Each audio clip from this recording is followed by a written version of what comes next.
nderuar shikues, ja ku jemi përsëri këtu në podcastin e radhës, në podcastin e Liris, në Okult. Sot kemi rubrikën Okult Gjeopolitik, do të flasim për ngjarjet ndërkombëtare, si kanë ecur, çfarë problemesh ka. Ju kam thënë që ngjarjet ndërkombëtare janë gjithmonë të lidhura me ngjarjet e një vendi të vetëm, sepse ndikojnë në shumë fusha të tij, edhe në qoftë se ai vend nuk është direkt i përfshirë në një luftë. Ju kemi thënë që sipas Clausewicit, lufta është vazhdimi i diplomacisë, po me mjete të tjera. Pra, shtetet vazhdojnë të bëjnë politikën e tyre, jo nëpërmjet diplomacisë në kuptimin e fjalës që ne japim kësaj fjale, por në kuptimin e diplomacisë së luftës.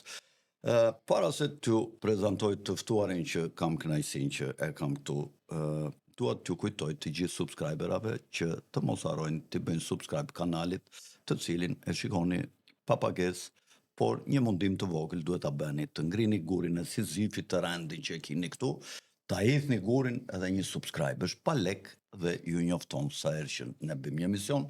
Falenderoj dhe të gjithë ata që kanë sponsorizuar emisionin dhe podcastin ton, pa të cilët do të ishte i vështirë realizimi i këtyre emisioneve, dhe njëkohësisht ju kujtoj që ne kemi një numër telefoni këtu që të gjithë ata që duan të komunikojnë me ne nëpërmjet një SMS edhe hymë në komunikim, qoftë për reklama, qoftë për sugjerime të ndryshme, për ndonjë temë që ju pëlqeni dhe që ne mund ta shikojmë të arsyeshme për ta trajtuar. Mirë, po hym direkt në temën e sotme. I ftuari është kapiten Artur Meçollari, tashmë shumë i mirënjohur në televizionet dhe në ekranet tona. Është kënaqësi që ndodhet këtu në studion time për herë të parë, shpresoj jo për herë të fundit, sepse kam dëshirë që të kem bashkëpunim afatgjatë, për aq sa do të ishte mundur, dhe nga kapiteni Mbrama, mirë se Mbrama, faleminderit për ftesën. Podcastin Okult.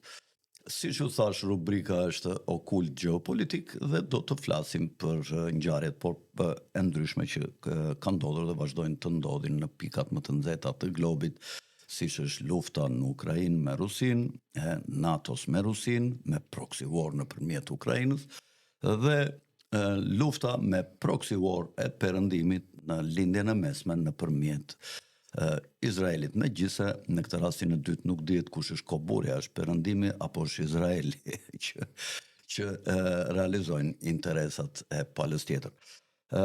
Kapiten, para se të flisni për gjeopolitik, meqense kam parë që ju jeni shumë specialist dhe jeni fushës, sepse kapiteni është kapiten në fushën navale, a? Po, shumë mund ta quaj? Kam mbaruar për detari. Po, për detari, që është një rang më i lartë në fakt, në pavarësisht se quhet kapiten, po është në rangun e kolonelit, mos gaboj, domethënë për ngjashmëri me këto detyrat që kanë këto forcat toksore, se unë jam shumë specialisti këtyre fushave ushtarake që ti them këto terma të saktë. Doja të sqaronim dhe një herë, megjithëse nuk është shumë e nxehtë si temë, por përsëri ajo ngelet e nxehtë, sepse të gjitha detarët dhe nacionalistët shqiptar janë të interesuar që Shqipëria të mos u mbas kur integritet territorial, qoftë detar, qoftë toksor. Ja është fjala për atë që quhet marrëveshja e detit. Çfarë pasojash ka dhënë ajo deri tashi, ose kur je pasojat, si janë këto klauzolat e ligjit, kemi humbur në territor apo s'kemi humbur territor detar nga kjo marrëveshje në krahasim me atë që kishim deri para vitit 90 në kohën e komunizmit në raport me Greqinë, dhe kush është arsyeja e kësaj betejë për detin? Është një arsye ekonomike, apo gjeopolitike, apo të dyja bashk? Si e shikon në tërësi këtë situatën e marrëveshjes me detin? Kemi treguar ne shqiptarët dobësi për të mos thënë tradhti politikanët tanë që e kanë firmosur, apo ata kanë vepruar në mënyrë korrekte dhe të drejtë? Si e shikon këtë çështje? Si e shikon ju, kapiten? Shiko, çështja e detit në përgjithësi duhet kuptuar që deri në luftën e dytë botërore, disi para luftës botërore, gjerësia e detit territorial ishte 3 milje detare, jo e kodifikuar, ishte e njohur ndërkombëtarisht për të gjitha shtetet, nuk ekziston të shelfi kontinental, nuk ekziston të zonë ekonomike ekskluzive. Për një arsye të thjeshtë. Sepse në fakt Çfarë është shelfi?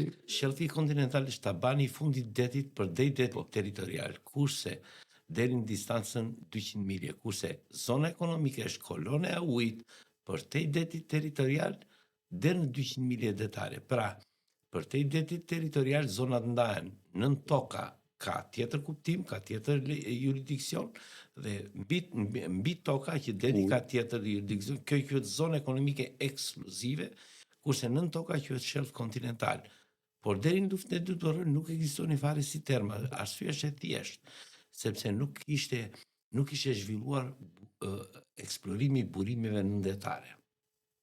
Burimet e para nëndetare janë që është magnezi, është zbuluar rreth mezit të shekullit të 19, por eksplorimi dhe zbulimi i tyre dhe nxjerrja e tyre ka filluar në mënyrë ekstensive mbas luftës së dytë botërore. Dhe këtu vjen momenti që po e keni parasysh në vitin 1982 kemi dhe marrëveshjen e tretë të detit, atë të Montego Bay, se kanë qenë dhe dy më përpara të pasuksesshme. Pra kemi një rritje, shtetet filluan të zgjerojnë jurisdiksionin e tyre në det për shkak të burimeve që ekzistojnë në det dhe filloi mundësia e shfrytëzimit të tyre. Për peshkim apo jo? Jo vetëm për peshkim, peshkimi ka ekzistuar dhe pa bëhet fjalë për burime natyrore apo burime hidrike që janë në det, siç duke filluar që nga era, që është elementi. Pra, dhe këtu kemi të bëjmë me faktin që shtetet filluan të zgjerojnë gjërsinë e tyre territoriale, u zgjerua deti territorial nga 3 milje detare në 12 milje detare, në bazë të konventës së Montego Bay, u konceptua që në kohën e presidentit Truman filloi shelfi kontinental të hidhet deri në 200 milje, apo dhe zona ekonomike deri në 200 milje. Kuptohet 200 milje kur ekziston mundësia, kur nuk ekziston mundësia. Vendet si Spanja që kanë kilometra në oqean, Britania, Argentina e tjera, kurse vendet e tjera e delimitojnë. Pra kur shtetet nuk kanë mundësi të hedhin këto hapësira sipas 12 milje. Si ndahet për shembull 70 kilometra jemi ne atë me Italinë atë do ndahet në mes. Domethënë ndahet në mes. Kuptohet, mezi ka kuptim tjetër në det. Nuk ka kuptimin e mezit geometrik. Nuk ka kuptimin e mezit geometrik.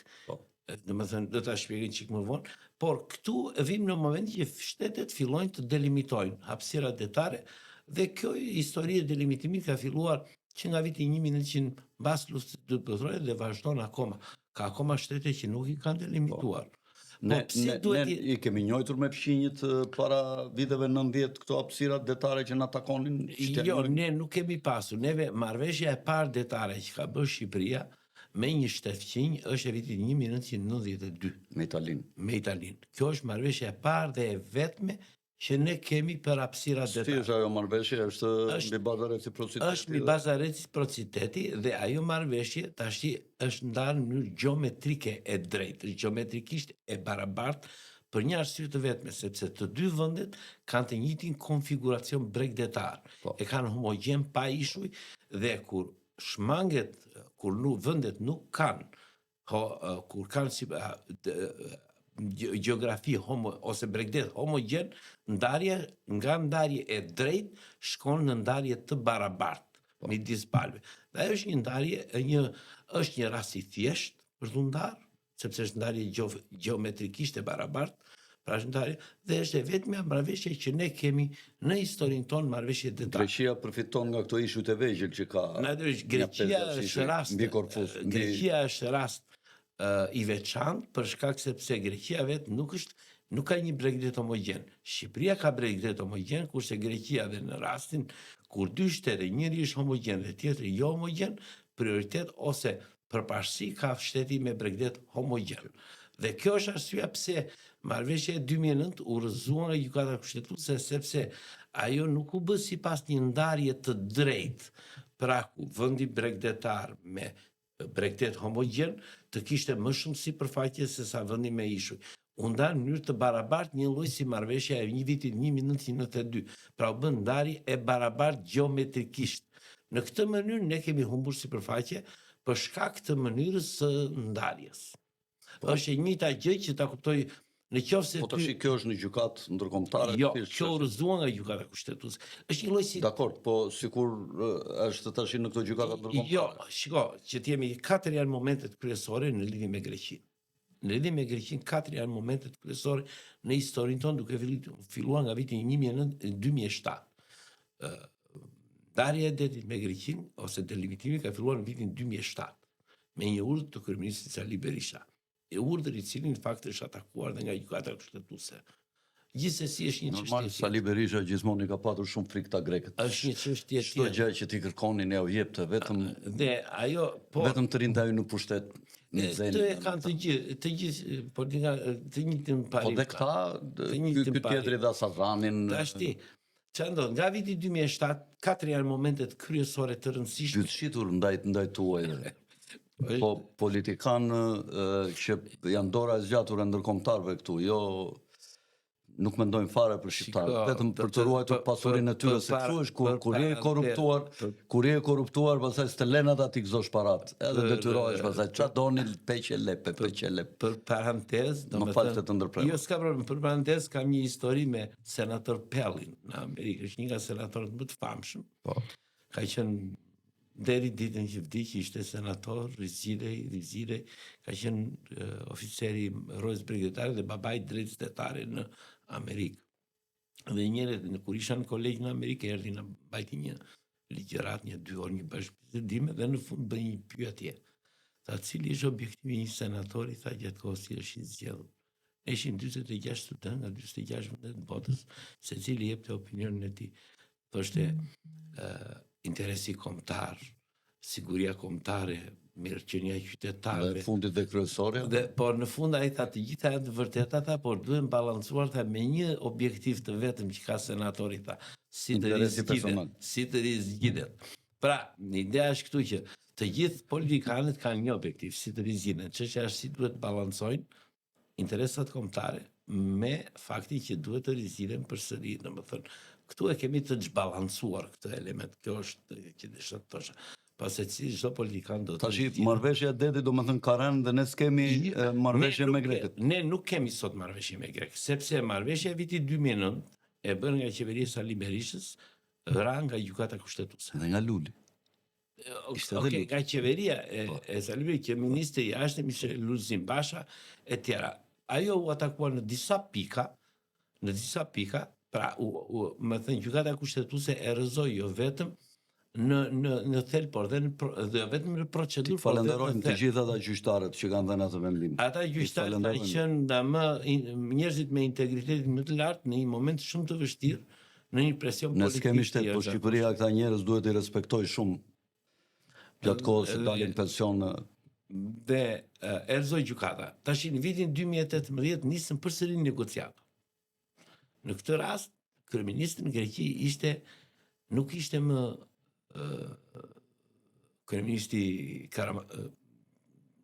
kryeministri që ishte në kohën e 2009 Karavalis, më duket ishte, por ishte Tsipras.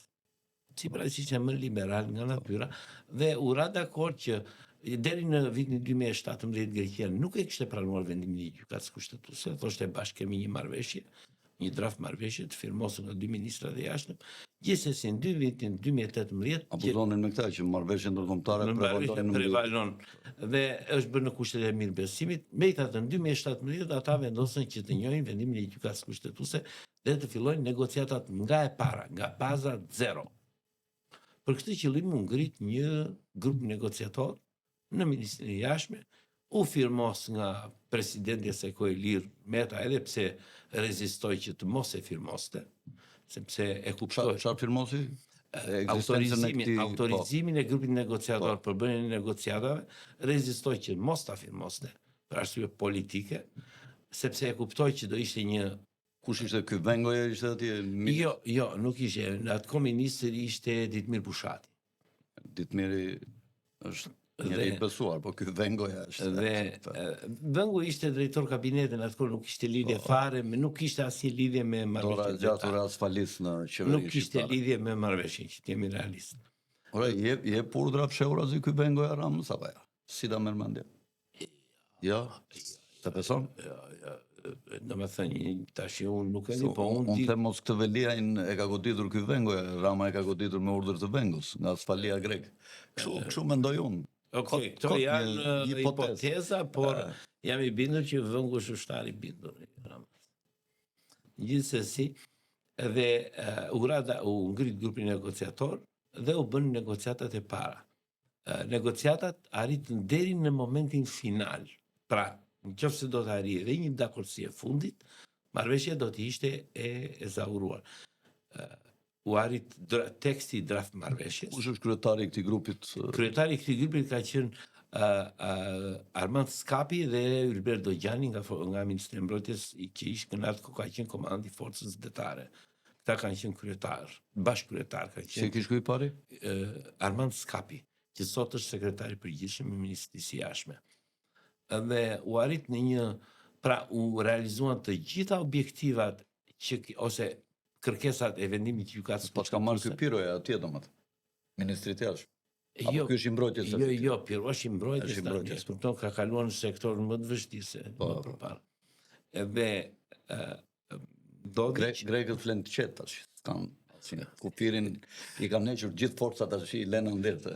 Kanë ministrin e tyre. Kështu që në këtë mënyrë u arrit një domethënë nëse do të ishte arritur dhe momenti i dakordsisë fundit, ne do kishim një marrëveshje jashtëzakonisht të mirë me Greqinë, shumë herë më e mirë se marrëveshja e 2009, që të kuptojmë marrëveshja e Po pse s'u firmos kjo? sepse në momentin e fundit grekët, siç ndodh në përgjithësi, grekët kanë një strukturë tjetër, grupi negociator nuk varen nga presidenti, nuk varen nga parlamenti, e ngër Ministri i Jashtme. Dhe domethënë kurse ne kemi çikës më rigid procedurën. Grekët bën një propozim politik në tavolinë, gjë që e cila nuk ishte kompetencë e grupit negociator. Këtë e ka thënë dhe presidenti Meta, në fakt, që kështu ka ndodhur faktikisht. Grupi negociator nuk e mori përsipër ta zgjidhte problemin, do të ta shqyrtonte, sepse ishte çështje politike, nuk ishte çështje teknike. Kush? Grupi negociator jon. Kush ishte çështje politike? Propozimi i palës greke. Bëri një propozim politik grupit negociator. Grupi negociator nuk mund të trajtojë çështje politike, nuk e mori përsipër, ja kaloi presidentit, kryeministrit dhe ministrit të jashtëm, që ta zgjidhnin dhe pastaj do vazhdonte punën grupi përsëri. Pra, krijohet një ngecje që duhet të zgjidhur problemi dhe pastaj vazhdon punën grupi. Presidenti Meta në atë kohë thiri Edi Ramën, kryeministrin, për të zgjidhur problemin. Dhe ranë dakord që kryeministri në pozitën e një politikani do merrte në drejtimin e grupit negociator. Duke marrë kryeministri drejtimin e grupit negociator, grupi ka dhe kapacitete politike dhe mund të zgjidhë ose propozimin, mund të trajtojë propozimin e bërë nga pala greke. Kryeministri ra dakord që do ta merrte, por në fund nuk e mori drejtimin e grupit negociator. Qeveria Tsipras më pas ra dhe u prishën negociatat.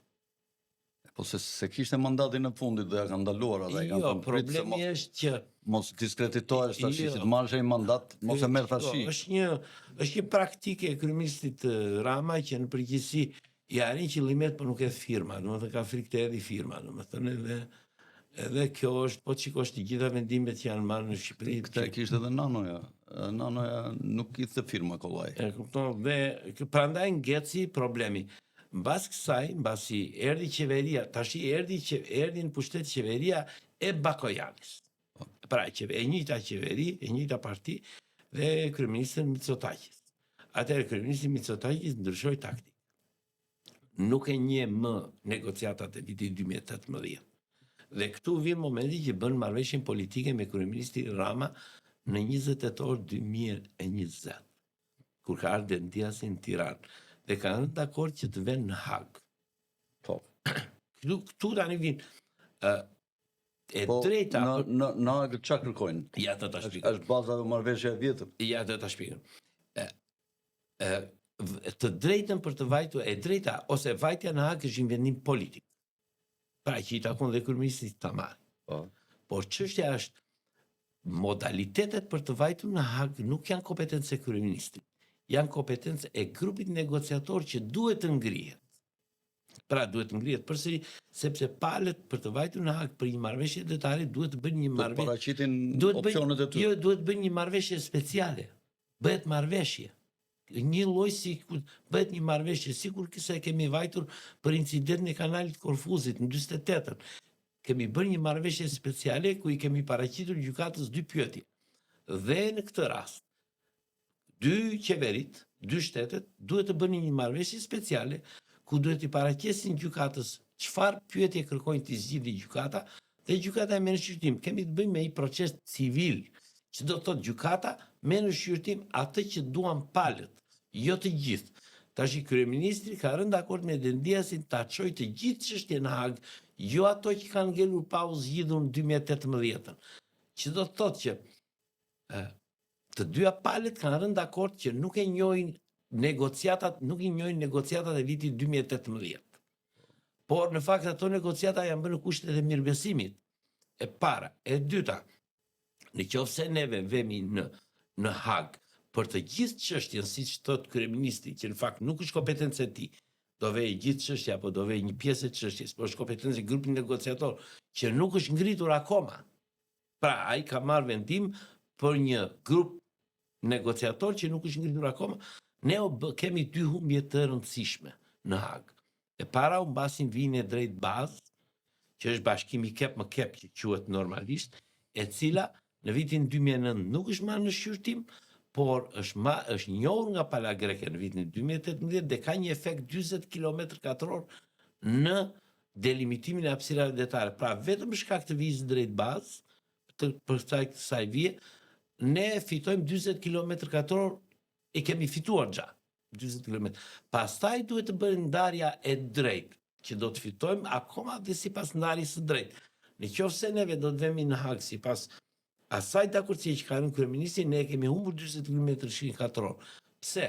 Sepse Greqia ka njohur, por vija e drejt bazë është si një shtëpi e ndërtuar pa leje, në shkelje të kritereve, por që tashmë kanë kaluar afatet që pronari tokë, ose si temi kundërshtari apo Greqia ta rrëzoj vetë, sepse nuk ka më instrumenta diplomatik. Dhe vetëm mundësi që ka Greqia që të rrëzoj vini e drejt bazë tonë është vetëm gjykata ndërkombëtare. Pra, në një mënyrë, nëse presidenti i Republikës autorizon kryeministrin, ose ministrin e jashtme nesër, të fillojnë negociatat sipas propozimit të ministrisë së jashtme, në ditën që presidenti i firmos autorizimin kemi humbur 40 km2. I kemi humbur. Nga marrëveshja 2017. Nga marrëveshja e 2018, nga negociatat e 2018, e para dhe e dyta. Greqia nuk e njeh kufirin toksor të Shqipërisë. Ta është ligji i luftës. Jo, kufirin toksor është marrëveshja e 27 janarit 1925, që është bërë në Firenze. Po. Dhe ku përcaktohet kufiri aktual, që është Greqia e ka firmosur në Firenze, ne kemi firmosur, nga ne ka firmosur Mithat Frashi, është ratifikuar. Me difrashin. Është ratifikuar nga Parlamenti i Shqipërisë, por Parlamenti grek nuk e ka ratifikuar dhe neve, nga pikpamja ligjore, nuk kemi kufi. Është tjetër gjë se kufiri ekziston e tjera, por nuk kemi kufi të njohur nga Greqia. Në draft marrëveshjen e 2018-s, ne vendosëm si bazë ligjore në preambull protokolli i Firenzes të vitit 1925, do të thotë nëse do të miratoj marrëveshja e 2018-s në Parlamentin grek, atëherë njihet dhe kufiri toksor. Pra, këto janë 2 humbjet më të mëdha që do të ndodhin nëse ne vemi në Hag. Humbasim automatikisht 40 km2 dhe dyta humbasim atë dakordsi që kemi rënë që të njihet kufiri toksor me Greqinë. Në të njëjtën kohë, në 2018-ën... Grek vranë kolonel Telinin, i cili po punonte për të vendosur piramidat. Dhe në të njëjtën kohë, në 2018-ën ka komunikim diplomatik midis Ministrisë së Jashtme dhe Ministrisë së Jashtme të Greqisë për shfuqizimin e ligjit të luftës dhe modalitetet si do të shfuqizohet. Pra, në 2018-ën, nëse negociatat do të kishin përfunduar, ne do të kishim shfuqizimin e ligjit të luftës, njohjen e kufirit toksor me Greqinë, nga ana e Greqisë, dhe dyta do të kishim një marrëveshje shumë më të mirë se ajo viti 2009, e cila, për të thënë të vërtetën, nuk shtyhet dot më në favor në drejtim të Shqipërisë. Greqia ka marrë maksimumin e mundshëm. Si ka mundësi që me këta grekët asnjëherë s'merresh vesh? Jo vetëm ne pas kush, janë shumë të vështirë. Shiko me Italinë sa bukur e ndan me njerë, kupton. Këta janë, mirë ne që Jo, shiko, duhet jemi edhe një që duhet jemi realistë, që nuk na i kanë fajin grek. Për këtë duhet jemi realistë. Ja, për këto që thua, ligji E luftës kupton, për akoma. këtë Njerë, domethënë qeveri shiko, anti-shqiptare gjithmonë atje në Greqi. çdo shtet ndjek interesat e tij kombëtare. Dhe ne duhet jemi, domethënë grekët kanë një gjë të mirë që ne nuk e kemi, që duhet ta kemi. Qëndrueshmëria në politikën e jashtme. Ata, pavarësisht ndryshimit të qeverive, kanë një lloj qëndrueshmërie në objektivat e politikës së jashtme.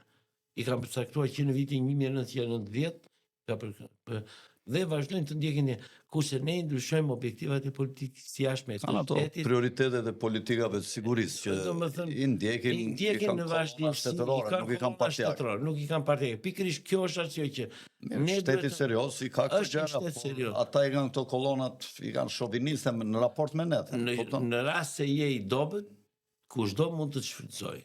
Domethënë është një Po, edhe përballë Italisë dobët jemi ne, po Italia është shumë domethënë ka dhe një gjë që të jemi realist që ka një lloj simpatie ndaj popullit politika e shqiptar. jashtme. Dikush do thotë nga këta që janë filogrek, kështu do thotë që Italia na ka pushtuar e kështu. Okej, edhe ajo është e vërtet, por Jo, po kemi dhe një avantazh me Italinë, nuk kemi kufi toksor. po. Domethënë, por mos ta harrojmë që dhe Italia, domethënë historinë ta themi siç është. Po. Ka një marrëveshje të datës 26 prill 1915, e cila i dha Italisë Sazanin, gjuhën e Vlorës dhe rrethinat e tij Përmjet kësaj marrëveshje u fut në luftën e parë botërore. Dhe në vitin 1947 nga 1915 Sazani dhe Vlora dhe rrethinat e saj me letra i kanë Po, takuar Italisë. i mori dhe Greqia vorë e pirin me marrëveshjen Titoni Venizelos të 18. Dhe Greqia i mori, kupton, domethënë Serbia mori deri në Milot, e ndan Shqipërinë nga Miloti e lan deri në Ideja ime është deri në lumin kështu dëbo. që në qoftë se ne jemi të Siç e desh Adi Xhamili. në qoftë se ne jemi të qëndrueshëm në politikën e jashtme, pra piketat e politikës së jashtme janë shtetërore dhe jo qeveritare. Pra janë shtetërore, kuptohet dhe i qëndron në vazhdimsi atyre deri në momentin sa vjen oportuniteti për ta zbatuar, sepse normalisht jo se në moment që ti vendos një objektiv shtetëror, një objektiv kombëtar, ajo mund të zbatohet automatikisht. Ti do presësh deri ose do të zhvillosh politika, taktika, mënyra të tilla derisa të vijë oportuniteti për ta zbatuar. Po. Domethënë ti nuk e zbaton dot automatikisht, do fillosh mënyra se si do ta zbatosh taktikat, pra edhe diplomacia është strategji dhe taktik për të zbatuar. Dhe do zgjedhësh. Por në qoftë se ti e vendos një objektiv politik të shtetëror, të politikës jashtme, e vendos sot, e heq nesër, vendos një politik. Atëherë do të thotë që Nuk e shtet serios. unë po të marr vetëm çështjen për shembull çështja e Çame. Okej, u fut në agjendën e Ministrisë Jashtme. Okej, nuk ishte një çështje prioritare, por u fut në agjendën në vitin 2017-2018 si çështje. Sot nuk ekziston më si çështje në bisedime dypalëshe. Në vitin 2017-2018, kur ishte Ditmir Bushati, pavarësisht se çfarë thoshte ministri i jashtëm i Greqisë, nuk ekziston. Ai vazhdonte. Pse? Sepse duke qenë i qëndrueshëm në këtë, duke përsëritur her pas here, vjen një moment që ajo bëhet. Mos është kjo arsyeja që Ditmir Bushati? Jo, mos u ndroi dhe për këtë ky pirokan. Ditmir Bushati në informacionin që kam unë është që për shkak të refuzimit që ka bërë ministri i jashtëm turk për çështjen e Gülenistëve. Për të mos larguar Gülenistët nga Shqipëria. Ai ka bërë, po e mbajmë mend, ka qenë ministri i jashtëm ai përpara këtij. Akoma dhe më keq. Ka qenë në Ministri i Jashtme, është debat në televizion, është konferencë për shtyp. Akoma dhe më keq. I ka thënë publikisht atje që sillni letra ti gjykojmë, ne jemi shtet ligjor, sillni letra ti gjykojmë dhe në fund do marrim vendim gjykata në lidhje me këtë çështje. Gjithmonë në këto raste më bie ndërmend një shprehje Faikonicës që Shqipërinë e krijuan nacionalistët dhe e mbajtën në këmbë rastësitë. e shkatruan politikanët dhe e mbajtën në këmbë rastësitë. Edhe kështu po ndodh edhe sot. Jemi në një periudhë të vështirë ku po bëhet, domethënë, lufta më e madhe është ndaj demografisë së shqiptarëve këtu që jetojnë në territorin shqiptar. Nuk po ndiqen të them më mirë politika që t'i mbajnë shqiptarët tu, se sa të them që po ndiqen politika për t'i larguar, megjithëse kjo e dyta ka më shumë sens. Mirë po si duket, këta kanë projektet e tyre, Zoti ka projektet e veta, dhe është e vështirë që kjo racë ta lëshoj këtë territor dhe kjo gjuhë të shkatrohet, sepse mund të jetë një plan i Perëndis që shqiptarët të mos shkatrohen dhe mos asimilohen. Do lësh vetëm të bëj një parantezë. Po. Unë në përgjithësi nuk përdor disa terma pak më të zbutur në lidhje me më korrekt. Unë do t'ju sjell një rast. Është një rast konkret. Ka ndodhur në vitin 1926 ku një italian shkronte për një shqiptar, i cili i kishte ndihmonte gjatë luftës e tjera, e bënte biznes e tjera. E paraqiste Në çfarë vit? Në vitin 26. Po. I shkronte Ministrisë së Jashtme të Italisë. Këtë luftë e kellafin. Që në luftën e parë ndihmonte italianët e tjerë, më nëse. Pavarësisht fjalëve të mira që thoshte në fund, adeu i ti është paraja. Shiko, thelbi është këtu, ne duhet të kuptojmë që shumica e dëmin më të madh që është bërë këtij vendi është bërë nga korrupsioni. Kur flasim për korrupsion, njerëzit e quajnë korrupsion thjesht financiar, jo, është korrupsioni politik. Po. Korrupsioni politik pse? Sepse një i korruptuar nuk ka ade. Nuk ka ade një i korruptuar, ka vetëm paran ade. Dhe pse duhet jetë çështje e sigurisë kombëtare korrupsioni, e ka thënë kryeministja e Izraelit. Ka thënë korrupsioni Golda Meir. Pse? Sepse në fakt të korruptuarit janë targeti më i lehtë për zbulimet e huaja. Po. Janë targeti më i lehtë për zbulimet e huaja. Dhe prandaj një i korruptuar nuk ka dhe ai i shërben atij që e paguan. Dhe që e mbron. Dhe që e mbron. Prandaj, në qoftë se në Shqipëri nuk luftohet korrupsioni, ne mund të ngrëm teorisë sa të duam. Domethënë ky është trada, jo, është korrupsioni nëna e të gjitha të këqijave. Dhe korrupsioni kuptohet nuk është ka qenë historikisht, po të marrësh historinë e Shqipërisë, domethënë dhe në kohën që historinë e Shqipërisë politike, domethënë korrupsion, vrasje politike, domethënë pra ka pasur dhe korrupsioni në një farë mënyrë e cila në fakt ka çuar dhe lidhjet me të huajt apo shitjet që ne i quajmë të tjera me fjalë, por korrupsioni është çështja gangrena më e madhe e këtij vendi. Në qoftë se këtu do të pastrohet korrupsioni, nuk ka nevojë, domethënë njerëzit do të shërbejnë me ndershmëri, me dinjitet dhe me përkushtim për atë dhënë e tyre, domethënë si shërbim. Vlen të theksohet ai shembulli i marrëdhënieve midis Zogut dhe Nolit pasi u rikthye Zogu me 24 dhe Fanoli iku në Perëndim dhe Zogu i lidhi një rrogë.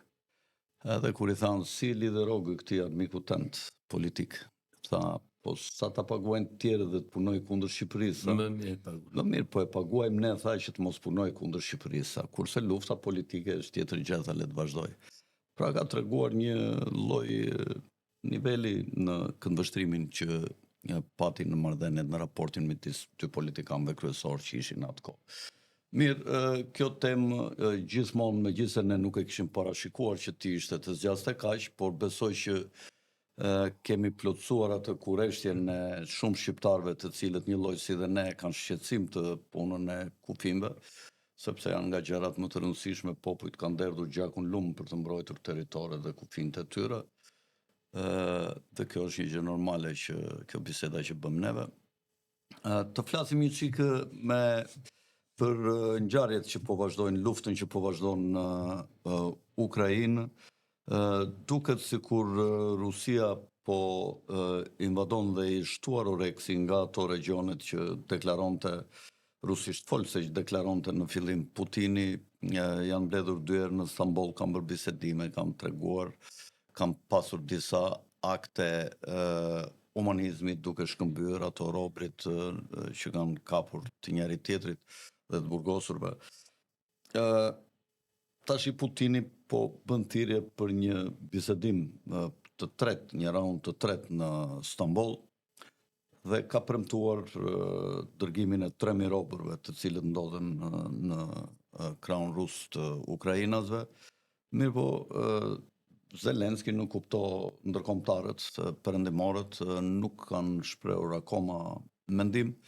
Ndërkohë ka deklarata që Ukraina ka pasur disa suksese në goditjen e flotës ajrore të Rusisë edhe këto kohë, por në territor duket që Rusia është duke avancuar dhe duke marrë territore të tjera dhe duket sikur po i afrohet dhe nga veriu, nga ana e Bielorusisë, nga veri lindja, po i afrohet gjithnjë më shumë, po rrethohet Kievi, duke marrë shumë territore në pjesën jo qendrore të Ukrainës, në lumin Dnepër nga ana e jugut, por edhe në veri mbi pjesën qendrore të Dneprit janë duke marrë territore dhe duket sikur Putinit ish hapur oreksi për të pushtuar të gjithë Ukrainën.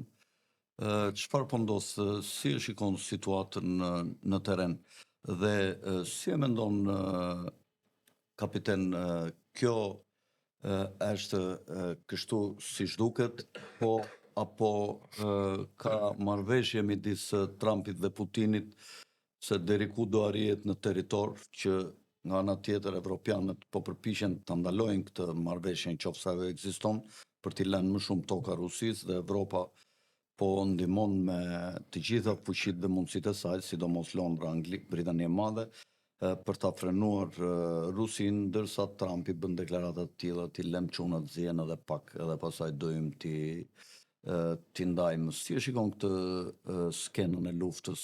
Çfarë po ndodh, kapiten, dhe si e parashikon që do të ndodh? Sepse ka dhe një skenar nga klubi i Romës që bota do të ndahet në 10 rajone mbas vitit 2030 dhe një nga rajonet është pikërisht Ukraina, Polonia, Çekia dhe vendet baltike dhe Finlanda në kontrollin e Rusisë. Është një nga zonat ekonomike, nga rajonet që ka përcaktuar klubi i Romës. Shiko, e para tek presidenti Trump, sepse në fakt presidenti Trump fillimisht unë ndaloj për 24 orë, pastaj shtypi 6 muaj, pastaj leti lëm dhe çik çunat të zdjen, sepse në fakt presidenti Trump nuk kishte një strategji. Strategjia e tij e ndalimit të luftës së paqes ishte një kaos. Domethënë pse? Sepse në fakt që të arrish paqen, nuk ka paqe pa drejtësi. Ne jetojmë në një shoqëri Dhe pa forcë. dhe pa forcë. Nuk mundet, domethënë, po e para është që duhet drejtësi. Domethënë, paqja është e qëndrueshme kur është e drejtë. Domethënë, ne jetojmë në një shoqëri, në një mjedis ku në lagjen tonë vjen një i fortë dhe fillon të vendosi rregullat, e kupton, në mënyrë të jashtëligjshme. Nëse do të vendosësh paqen, duhet eliminosh kërcënimin. Pra, është rregull i bazë. Dhe në rastin konkret, domethënë, presidenti Trump nuk kishte, ai kishte një ide që palët të uleshin të negocionin, se çfarë do të arrinin nuk e dinte, donte vetëm me kush të pushonte luftën dhe të kuptohet që këtë e bënte për një qëllim të caktuar, për qëllime humanitare apo për qëllime marrje të një titulli që mund të merrte, por pa e ditur se a mund të vendosej paqja Për të ngelur një histori. Për të ngelur një histori, po a mund të vendoset paqja në kushtet e kaosit ose të një strategjie të paqartë që ai kishte? Nuk mund të ketë paqe pa drejtësi. Shiko. Ne shikojmë që Rusia ka marrë 20% të territorit. Në fakt, 2 nga rajonet nuk i ka pushtuar plotësisht. 2 rajonet rusish folse. Sepse ka gati, domethënë, i ka pushtuar e 60-70%. 72%. 72%. Pra ka akoma territore rusish folse. Administrativisht ju takojnë këtyre që si ka pushtuar. E para, avancimi i Rusisë në territor, të paktën vitin e fundit, është shumë i ulët. Me thënë, arrin 300-400 kilometra për një vit. Pse? Do të kuptojmë dhe pse. Që të pushtohej, unë që ditën e parë që ndodhi sulmi, sa morë vesh sa forca kishte Rusia në pushtimin e Ukrainës, deklarova nuk e pushton dot Ukrainën. Të pushtosh Ukrainë të duhen 400.000 forca në terren. dhe 800.000 të duhen rezervë, sepse në fakt sipas rregullit në qoftë se një kontingjent i pushtimit është 400.000, duhet të kesh 400.000 në trajnim dhe 400.000 pushim. Pra, numri i forcave në total që i duhet Rusisë për të pushtuar Ukrainën, 1.200.000, kaq është forca armatose, duke përfshirë dhe ministrin e mbrojtjes brenda. Pra, nuk ka resurse, e para. E dyta, Rusia ka psuar shumë humbje. Pavarësisht se gjërat nuk thuhen, edhe Ukraina ka psuar, që të jemi realist. Nuk po them vetëm, por Ukraina ka tjetër përqasje të humbjet dhe Rusia tjetër përqasje.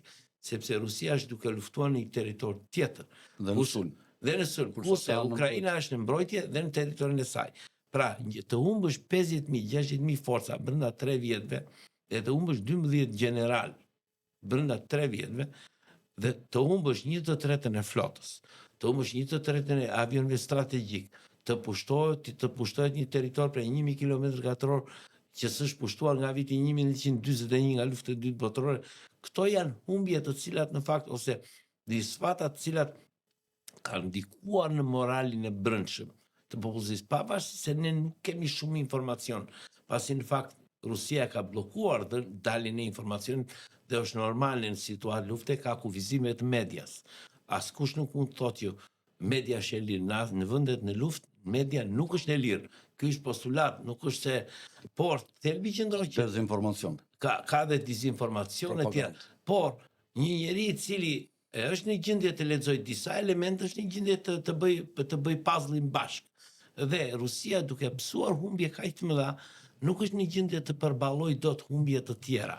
Pra të kalojë në sulm, në kundërofensiv, sepse duke kaluar kundërofensiv do të ketë përsëri humbje. Dhe nuk e përballon dot nga pikpamja morale brenda vendit të saj. Putini i cili u rizgjodh president, u rizgjodh për të garantuar sigurinë e popullit të tij. Populli i tij nuk është më i sigurt sepse po goditet Ukraina, po goditet Rusia në territorin brenda territorit. 4.000 kilometra, 5.000 kilometra larg. E dyta, janë vrarë shumë njerëz. 50.000 ushtarë janë vrarë në amerikanëve në Vietnam për 14 vjet dhe një general ishte vrarë për 14 vjet. Kurse në Rusi janë vrarë 60.000 veta deri tani dhe 12 general. Pra humbjet janë jashtëzakonisht mëdha dhe nuk e përball. Por Putini kërkon, domethënë Putini kërkon paqen, po e kërkon paqen sipas termave të tij. Pra që këto territore që ai ka pushtuar të njihen si territore të tij. Pyetja shtrohet. A ka të drejtë? Ka kryer sulmin e agresionit në drejtën ndërkombëtare. Agresioni është i pajustifikueshëm. Nuk ka asnjë justifikim. Është një lloj si të vrasësh një njeri me një gjakftotësi. Është një lloj si të vrasësh një njeri me gjakftotësi. Agresioni është krim ndërkombëtar. Është krim ndërkombëtar i kriminalizuar. Që do të thotë që në momentin që ndodh agresioni, shteti i cili është sulmuar gëzon të drejtën e vetmbrojtjes. Pra legitimitetin për të kryer veprime luftarake sot e ka vetëm Ukraina, nuk e ka Rusia. Palët në luftë duhet sillen një lloj. Pavarësisht nga kjo, palët nuk duhet godasin objektiva civil, të dyja palët, jo vetëm njëra. Pavarësisht se ke legitimitet në luftë, nuk do të thotë që mund të godash civil. Jo, ose objekte të mbrojtura. Dhe siç po shikojmë, Ukraina ka goditur objektiva civil, por në pamje të parë duken si dëme ansor, jo si goditje direkte, sepse shumica objektiva është ushtarak që godet. Kurse Rusia ka goditur dhe objektiva civil, dhe objektiva civil. Në fillim ishte kujdesshme, në fillim goditje pallateve, kurse tani kemi parë që dhe rusët po e bëjnë. Duke menduar që do t'i uli moralin. Në fakt, goditja objektive civil në çdo rast nuk bën ulje morali, bën ngritje morali. Në çdo rast. Se rrit urrejtjen në akmarrjes. Mirë, po duhet të jesh pakës më i kujdesshëm, kurse Ukraina është më e kujdesshme sot në goditjet që bën. Po thelbi qëndron që pra Putin kërkon këtë, thelbi është që a mund të vendoset paqja? Pyetja kjo është pyetja. A mund të vendoset paqja duke i garantuar Putinit 5 republika, 4 republikat dhe Krimen të ketë territoret të tij? Kjo është pyetja që shtrohet. Në të ardhmen, a mund të garantohet paqja? A do ngopet Oreksi? E para, a bie dakord Ukraina? Dhe e dyta, a mbaron këtu Oreksi Putinit? Atëre vim tek historia. Marrëveshja e Miniut, e vitit 1938, midis Chamberlainit, kryeministit francez, Hitlerit dhe Duqes, që u bën në Mini. Chamberlaini doli në Heathrow atje, punte një letër, vendosën paqen, i dham të drejtën të aneksoj Sudetet, po mos pushtoj asnjë vend tjetër të Europës, në fakt për 2 vjet ai pushtoi gjithë Europën. Pra, kriminalit në momentin që i bën favor nuk bëjnë tjetër vetë se jap oreksin. Pra, dhe kjo është arsyeja që të gjithë janë të trembur për një gjë, janë të trembur që Rusia nëse do ketë sukses në Ukrainë, nuk i mbaron këtu oreksi. Kuptohet mund mos ketë kapacitetet sot, por për 4 deri në 5 vjet mund t'i krijojë kapacitetet ushtarake mbas fitores, dhe e dyta, mbas fitores do të ketë mundësi që në rrugë jo konvencionale, hibride, të destabilizojë të gjitha vendet e lindjes. Pse? I ka mekanizmat, ka median, ka popullsinë me preardhje ruse në shumë territore slavisht folse, pra ka mundësi të bëjë destabilizim, ka mundësi presioni ekonomik, financiar, tjera që mund të ketë. Pra që do të thotë që energjetik. Nuk presim, askush nuk pret, askush në Europë nuk pret që Rusia me të mbaruar lufta në Ukrainë të sulmoj Estonin, të sulmoj Moldavin. Do ketë një paqe të prishet, e cila mund të prishet. E cila do të prishet sepse objektivat e Rusisë janë caktuar në datën 13 tetor, 13 dhjetor 2021. Letra me 8 pika që i dërgu Washingtonit dhe NATO-s. Ai është objektivi final i Rusisë, të ristrukturoj sigurinë europiane, kryesisht Europën lindore, në favor të influencës së saj. Dhe në qoftë se dalim në konkluzion. Pra të rikrijojë ish Bashkimin Sovjetik. Ish Bashkimi Sovjetik, që i cila ishte dështimi më i madh i shekullit kaluar, sipas Putinit. Pra në qoftë se vim në politik, pra kalojmë në politikën kombëtare, që është Shqipëria, pyetja shtrohet, Shqipëria në këtë krah do jetë në këtë përplasje politike midis lindjes dhe perëndimit në Europën lindore. Në cilin krah? Hartlandit dhe Rimlandit. Në cilin krah do është Rimland? Pra, problem pse historia neve na ka përcaktuar aleancën. Na i ka përcaktuar aleancën. Ndoshta jo me Europën, aq shumë, për shkak të historisë historia e marrëdhënieve të Shqipërisë me Europën nuk është e një trajtshme, është me ulje ngritje. Europa nuk është një fjalë shumë e unifikuar. Po, ose me vendet europiane. Mund të futim Gjermaninë ke Europa, po themi Britaninë, po Franca dhe Britania që janë më të lëkundurat, kurse Gjermania, Hungaria, Italia këtë tregu në politikën ballkanike. Po kam parë si shtesë ta trashin si ato mëlçit e dashin për kompensim peshe na kanë përdorur. Në raport me 2 superfuqitë ose me 2 lider, 2 më të mëdhenj që është Rusia dhe Amerika, historikisht një gjë është e saktë. Amerika ka qenë gjithmonë pro interesave të Shqipërisë, të paktën nga viti 1920, jo për arsye në vitin 1920 nuk ka qenë për arsye direkte të Shqipërisë, për shkak të politikës që ndërtoi që hartoi presidenti Wilson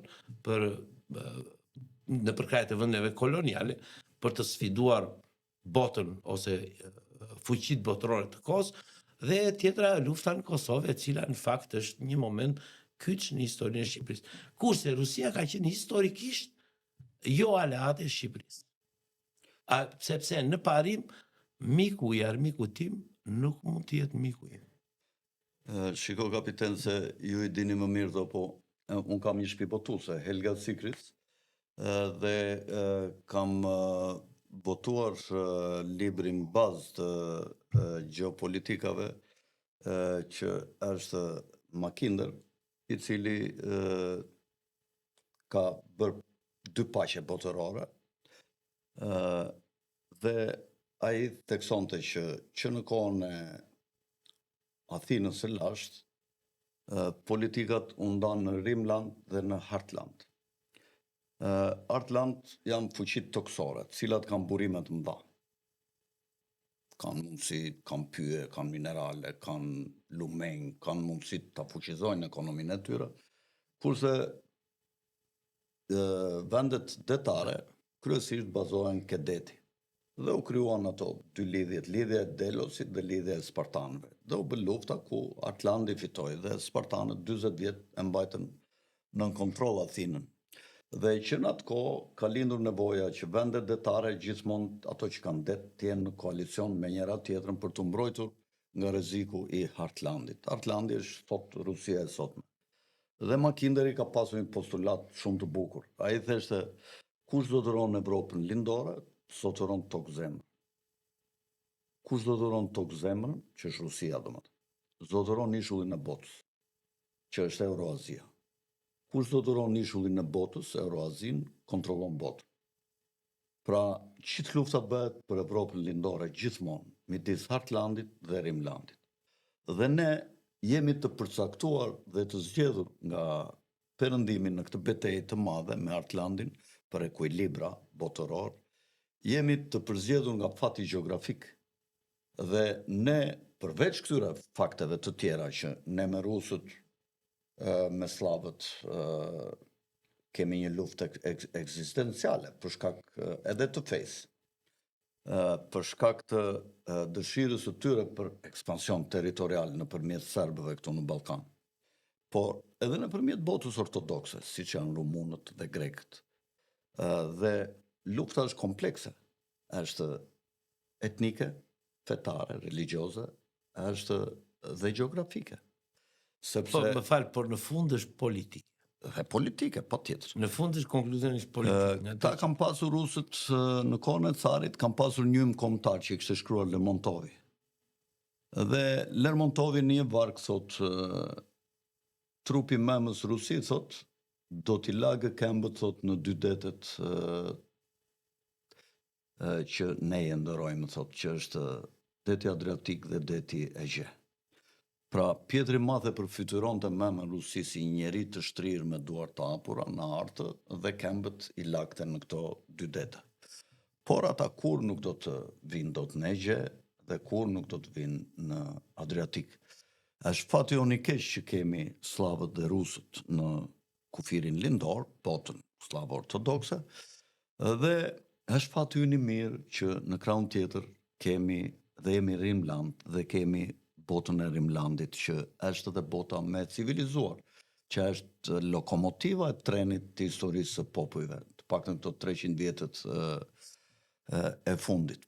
Kurse ajo që ju thatë për presidentin Wilson, si unë e konsideroj presidentin Wilson si një frontman, si një lexues lajmesh, sepse në Shtetet e Bashkuara ishte krijuar dega e Deep State-it të Londrës, që ishte dega e asaj që quhet RIA, Royal Institution of International Affairs, ose që ndryshe në gjuhën popullore quhet Chatham House, që është qendra që përcakton politikat dhe objektivat e Londrës në raport të luftës me Hartlandin, ose me Rusinë.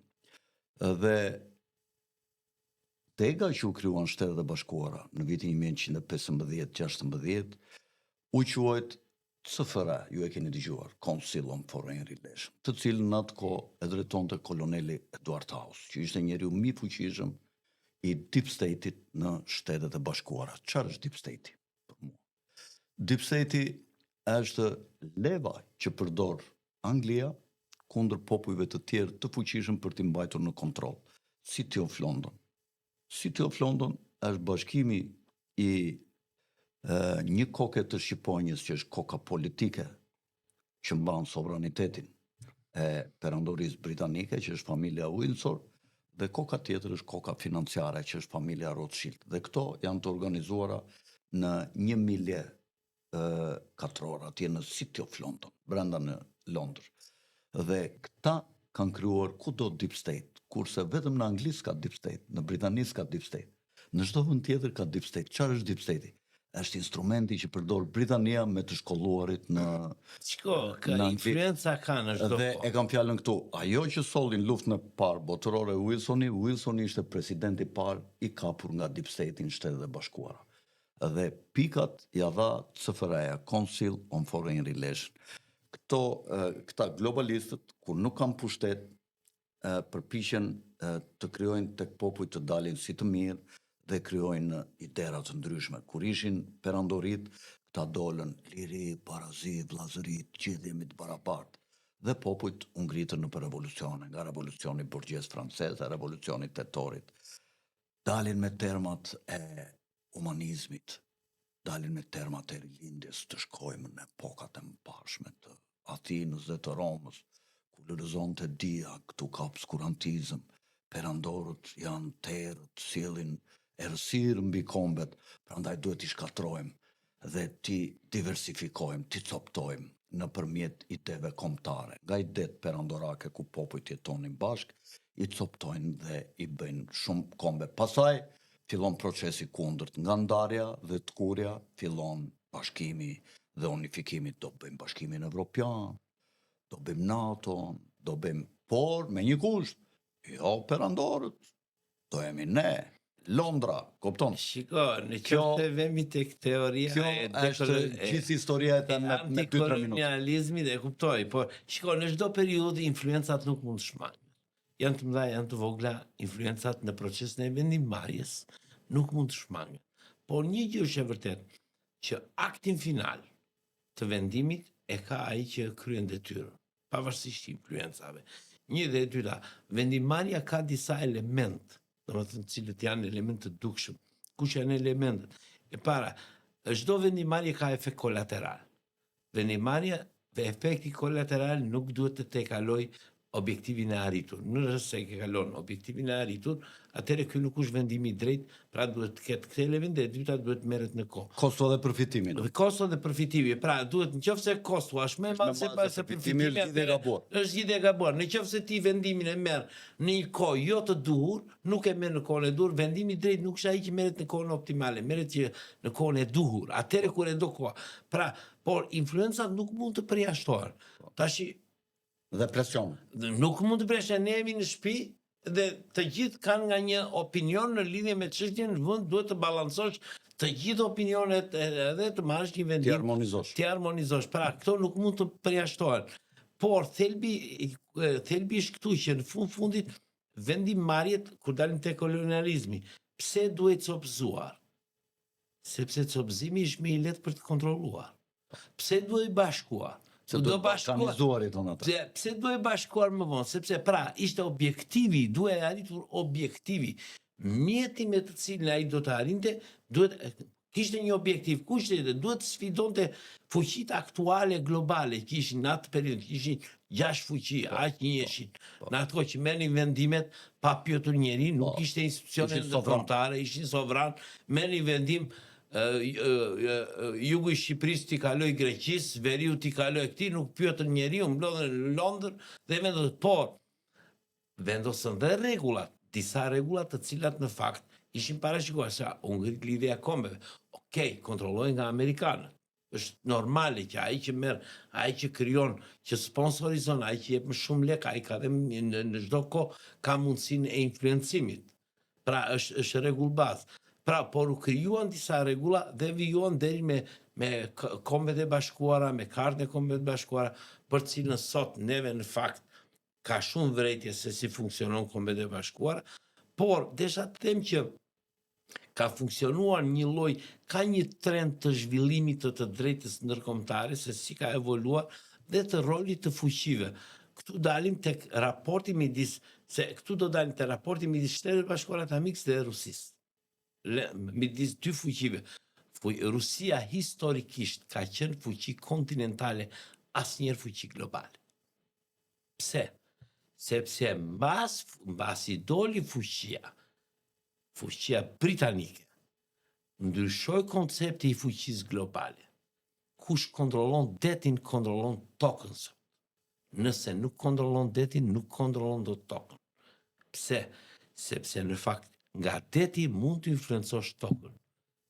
Më kupton? Dhe në atë kohë ka që në kundërta kur ishte perandoria britanike, kush zotëronte vijën e detit, kishte sovranitet mbi tokën. Atëre kishte sovranitet mbi tokën, sepse nga Britania, nga Britania filloi të Britania kërkonte të ngrinte bazat edhe të kishte siguri. Dhe sot për shembull kur flasim për fuqi globale, flitet Kina fuqi globale.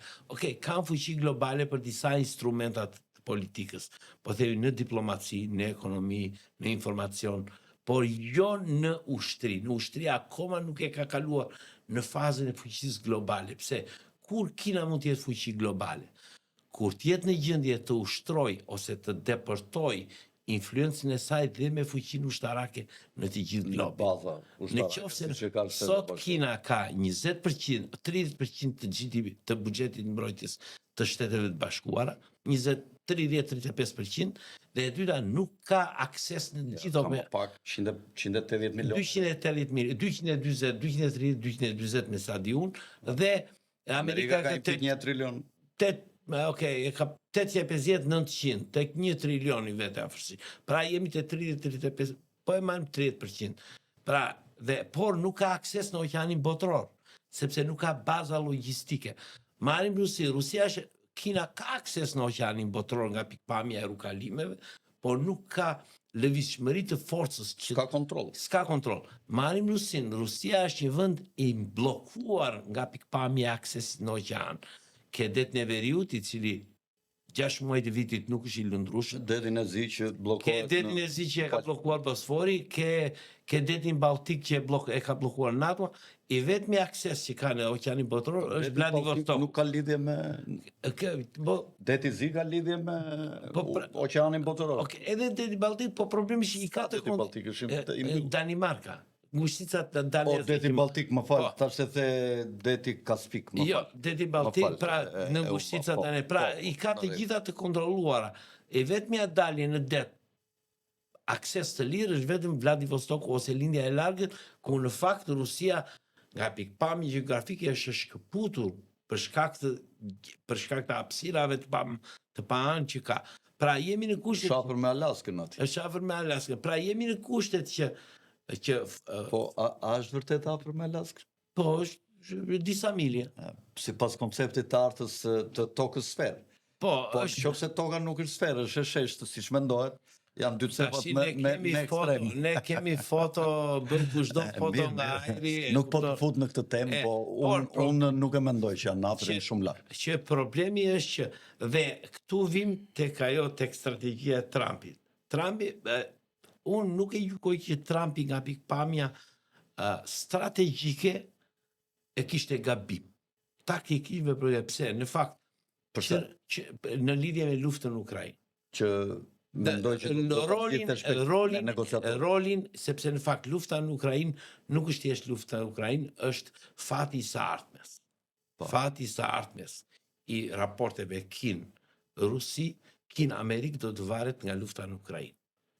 Fati i të ardhmes i raportit Kin-Amerikë do të varet nga lufta në Ukrainë. Jo se do të varet nga Ukrainë, do të varet nga fati i Rusisë.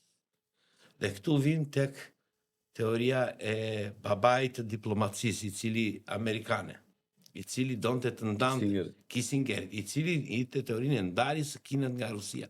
Kjo ka qenë teori efektive deri në datën 22 shkurt 2022.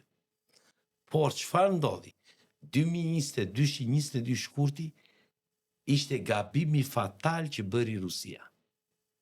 Gabimi fatal që sulmoi Ukrainën. Shiko, Sun Tzuja thot, lere mos e pengo kundërshtanin kur gabon. Kur gabon, mos e pengo, lere të gaboj.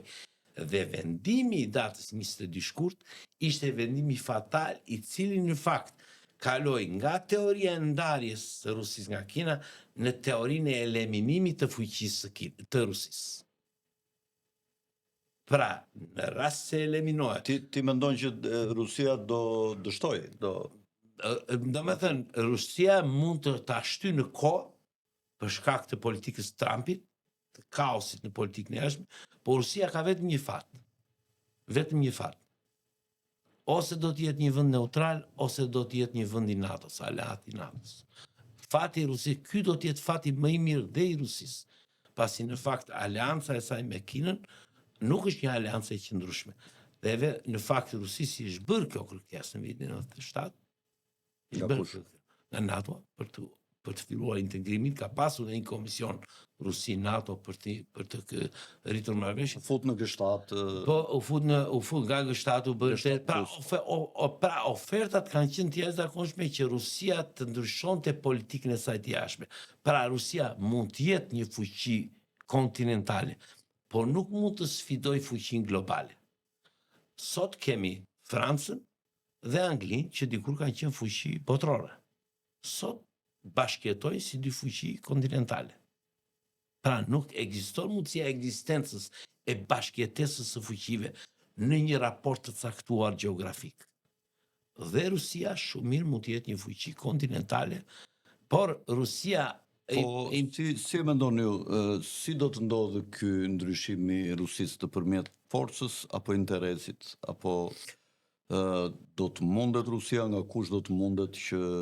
Rusia nuk mundet dot, që t'jemi të nërgjeshëm. Rusia nuk mundet dot ushtarakisht. Rusia mund të kolapsoj, por nuk mundet dot. Ju thoni që nëpërmjet kolapsit ekonomik... Rusia është një vend perandorak i cili ka pasur objektiva të Po pse nuk mundet për shkak të armëve bërthamore? Jo vetëm për armëve, dhe për shkak të gjeografisë. Gjeografia ka treguar që Rusia nuk mund të pushtohet më saktë. Edhe mund të pushtohet, nuk mbahet dot të pushtuar. Nuk mbahet dot të pushtuar. Jo nuk mund të mundet, sepse priten komunikimet me ballë. Duhet të kesh një logjistikë të jashtëzakonshme, energji të jashtëzakonshme, duhet të harxhosh shumë energji. Sot jemi në kushtet që vendet nuk mundet ta... por edhe politika amerikane nuk ka ndryshuar nga viti 90. Ju thoni pra që do ketë për shkaqe të brendshme, një kolaps... Do të ketë kolapsim të brendshëm, sepse... Tjetës politike, ekonomike, krizë të shoqërisë... Mund të edhe për shkak të vdekjes së Putinit. Mund të vi koha, pra, kemi hyrë në një luftë të gjatë. Luftë e gjatë do të thotë që nuk e di askush se po luftën zet direkte të Evropës me Rusinë mund të kemi? Jo, nuk e besoj. Luftë direkte nuk e besoj. Ky do të ishte një gabim tjetër fatal i Rusisë, që do të përshpejtonte kolapsin. Shikoj. Po luftë bërthamore mendon që mund të ketë? Jo, luftë bërthamore unë të vetmi shtet të cilin gjykoj që mund të përdori armët bërthamore, vetëm nëse do ta kishte Irani. As Rusia nuk besoj që do ta përdori armën bërthamore qoftë edhe taktikisht. Shiko, pavarësisht çfarë themi, kush është Putini e tjera, nga pikpamja e përgjegjësisë të armëve bërthamore, Rusia ka një lloj përgjegjësie si shtet. Mirë, po në narracionin e Putinit përdoret... Narracioni, shiko, armët bërthamore janë prodhuar për të kërcënuar, jo për të përdorur. Dhe ai narracionin e kërcënimit e ka me notën 10. Pra, duke bërë presion popullsive të vendeve perëndimore, që ato të mos mbështesin qeveritë në politika, pra bën kërcënimi bërthamor për të influencuar, pra është operacion psikologjik që kryen ai kundër popullsisë së vendeve të perëndimit, por nga pikpamja e kontrollit nuk ka asnjë fakt deri më sot që Rusia të ketë aktivizuar armët bërthamore për qëllime të tilla. Nuk ka asnjë fakt. I vetmi shtet i cili në gjykimin tim, shiko, kur vim të armët bërthamore, jemi si në çdo kush në Shqipëri mund të vejë të nxjerrë një licencë për të marrë pistolet, apo jo, në rast se ndihesh i kërcënuar. Por ai që ka një raport mjekësor, psikologjik nuk e merr dot. Është i zmur mendërisht, edhe pse mund të jetë i kërcënuar. Dhe këtu vim tek çështja, armët bërthamore kanë shumë vende, por cilën nga këto kanë potenciali ta përdorin për shkak të papërgjegjshmërisë së qeverisë së tyre, apo të kontrollit të armëve bërthamore, të përdorimit nga kërcënim në përdorim real. Pra, cilët janë? Në gjykimin tim është vetëm Irani. Pse? Irani ka 40 vjet që deklaron që vdekja e Amerikës, vdekja e Izraelit. Po marr Izraelin se nuk arrin dot. Dhe pasja e armës bërthamore nga ana e Iranit do të ishte një kërcënim real për rajonin. Mund të jetë dhe Kore e Veriut, që mund të ketë përgjegjësi, po ta shikojmë, ndërkombëtarët janë shumë të kujdesshëm me Korenë e Veriut, duke mos e atakuar deri në atë mas sa ai të kërcënojë me armët bërthamore. Pra jemi në kushtet që sot unë gjykoj që vetëm Irani përbën një kërcënim me Rusia, nuk përbën, ose nuk ka për qëllim deri tani të përdori armët bërthamore. E gjitha është retorik, kërcënimi, si një operacion psikologjik. Kapiten, pse mendoni juve janë prodhuar armët bërthamore me një kosto kaq të lartë, vetëm për çështje sigurie dhe e para. Dhe e dyta, mendoni që historia mund të jetë përsëritur, mund të ketë pasur ndonjëherë përpara luftë bërthamore midis shteteve ose kontinenteve, po të duash të ndryshme në tokë, sepse ekzistojnë mendime që çdo gjë përsëritet. Çdo gjë mund të përsëritet, para unë nuk kam ndonjë fakt që ka pasur më përpara, domethënë nuk e kam lexuar në një vend që ka pasur, por prodhimi i armëve bërthamore u bë për të fituar luftën. Për shembull, shkretëtira e Saharas dikur ka qenë shumë e gjelbëruar. Po mund të ketë ndodhur edhe për efekte meteorologjike, efektet, por Çfarë efekt? po tash unë nuk atë që nuk e di nuk e shpjegoj dot. Domethënë Nga meteorët e kam që nuk ekzistojnë fare. por Ne jemi të mbuluar me firmament. thëndi Asnjë është meteor nuk hyn në ne e tokë, dim janë që gjegjeshtra projekti Manhattan ishte për të fituar luftën e dytë botërore. Domethënë ishte Mendoni ju që vërtet është hedhur një bombë bërthamore aty në Dy. Hiroshima në po. Nuk bë. Mos do thonë pas pak kohësh edhe këtu në Gërdec o në një bombë Jo, bërthamore. që janë edhe dy bomba bërthamore, kjo tani është më evidente, domethënë ka fakte, ka prova. Se ka teori që thonë që kanë qenë shpërthime nga poshtë. Por me barut. fillimisht u prodhua si një armë për përdorim, për të fituar luftën e dytë botërore. Për të fituar luftën e dytë botërore. Kjo është. Por më pas u pa rreziku që ekzistonte, Japonia e tregoi se cili ishte dëmi që shkaktoi real dhe u përdorën si armë kërcënuese ose si armë shantazhi, si armë deterrence. Dhe historikisht deri më sot bota pak herë ka hyrë në ciklin e pothuajse e momentit për një katastrofë bërthamore ose një sulmi bërthamor. Mund të jetë një ose dy herë që ka hyrë në këtë cikël. Por që të ruash kontrollin e armëve bërthamore, duhet që të mos i lësh ato në dorë të papërgjeshme. Ky është dhe një pyetje të fundit, si e mendoni ju kapiten, si mendoni ju këta liderat politik kryesor të vendeve të botës janë armiq vërtet, këta për shembull që folëm ne deri tash apo janë bashkë dhe sikush bërë nga një pjesë të skenarit? Ata bëjnë detyrën. Janë njerëz normal që kur takohen edhe përgëzohen, përqafohen, bëjnë detyrën, domethënë secili bën. Si mendon, mund të kenë komunikime kështu ndarë me email? Natyrisht që kanë. Domethënë komunikimi nuk pushon, s'kone sotme nuk pushon asnjëherë komunikimi. Mund të jetë komunikim etik, mund të mos jetë biznesi, mund të jetë etik, mund të them për shembull një rasti i 11 shtatorit. 2001, i pari që mori në telefon presidentin. Qa mund të ndodhur atje? Po, goditet e kullat binjake. Pra që u bë...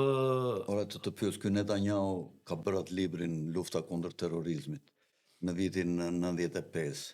Po e tinte ajo që thanë në vitin 95 sa kanë përtruzuar kullat binjake, e kanë libër. Terroristët tha, i madh ky Netanyahu. Shiko, jo, edhe ka dhe parashikime, mundet të ketë informacion, shiko, ai ka qenë një njeri i cili ka punuar me terroristë. Dhe kur them ka punuar, domethënë ka luftuar kundër terrorizmit, e një mendjen e tyre. Mundet që ka bërë dhe vlerësim të objektivave, cilat janë objektivat më të lehtë. E di kush u arrestuan në fillim të ndaluarit e parë sa urzuan kullat?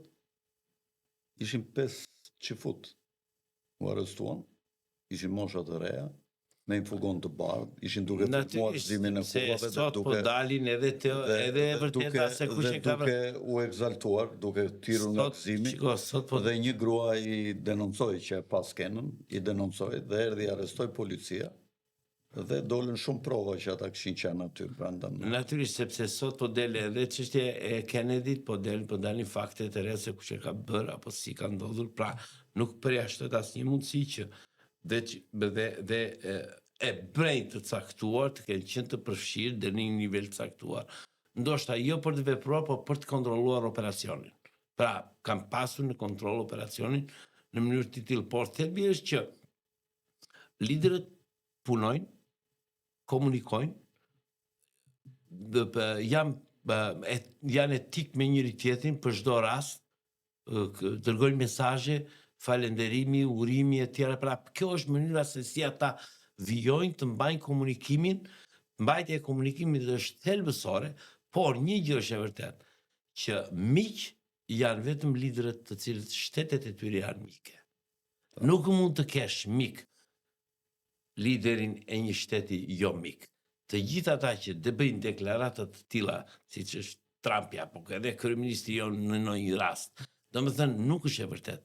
Një lider i një vendi jo mik nuk mund të jetë miku i një lider tjetër. Kurse unë mendoj, dyshoj që janë miq të gjithë. Nëse ta mbyllim këtu, se unë kam tjetër këndvështrim, domethënë për këta gjithmonë dyshoj që Shko, që t'jem korrekt, unë dua t'jem korrekt, sepse në fakt këndvështrimin dyshoj, unë kam mbaruar në Amerikë për politikë. Kam studiuar politikën amerikane gati 2 vjet. Në kolegjin e luftës, domethënë kryesisht jam marrë me politikë dhe strategji. Natyrisht e njoh këndvështrimin e botës sipas këndvështrimit amerikan, domethënë pavarësisht, domethënë dhe politika në kolegj trajtohet si shkencë. Po. Domethënë. Në qoftë se s'të kam mbetur merak në një gjë tjetër. Jo, nuk kam në një gjë, domethënë, unë ju falenderoj. Tema ka pafund për të diskutuar, ne do diskutojmë përsëri. Mua më pëlqevi shumë një lajm që e lexova diku në këto kanalet që ndjekun, që këta maltezët, i zhvillim Maltës, po e shikojnë veten të rrezikuar nga pushtimi i çifutëve, gjujve që janë larguar nga lufta në Izrael. Ata kanë blerë shumë toka, shumë resorte në bregdetin e Maltës, shumë banesa dhe shtëpi, dhe shqyqyr që janë ata në mes, kështu se do kishin ardhur Terezik, do kishin blerë Florën, Sarandën, se këtu 5 lekë i blejnë ata këto. Dhe prandaj fajkonica është i madh që ka thënë atë, Shqipërinë do ta shpëtojnë rastësit. Janë disa rastësi që ne, ku diun, na favorizon, është një dorë e Zotit që na ndihmon gjithmonë që këto toka të mbeten të shqiptarëve, këto territore. Të falenderoj kapiten, ishte kënaqësi e madhe kjo bisedë me juve. Shpresoj të kem të ftuar përsëri në takime të tjera. Të nderuar shikues, ishim në një bisedë me kapiten Artur Meçollarin, siç e ndoqët, i cili si gjithmonë ngjall kërshëri të madhe me informacionet që sjell për publikun, dhe ishte kënaqësi edhe për mua kjo bisedë. Ju kujtoj edhe një herë të gjithë atyre që ende nuk e kanë bërë subscribe dhe vazhdojnë të ndjekin kanalin ton, të bëjnë subscribe. Nga unë Alfred Sako, natën e mirë dhe mirupafshim në emisionet e radhës.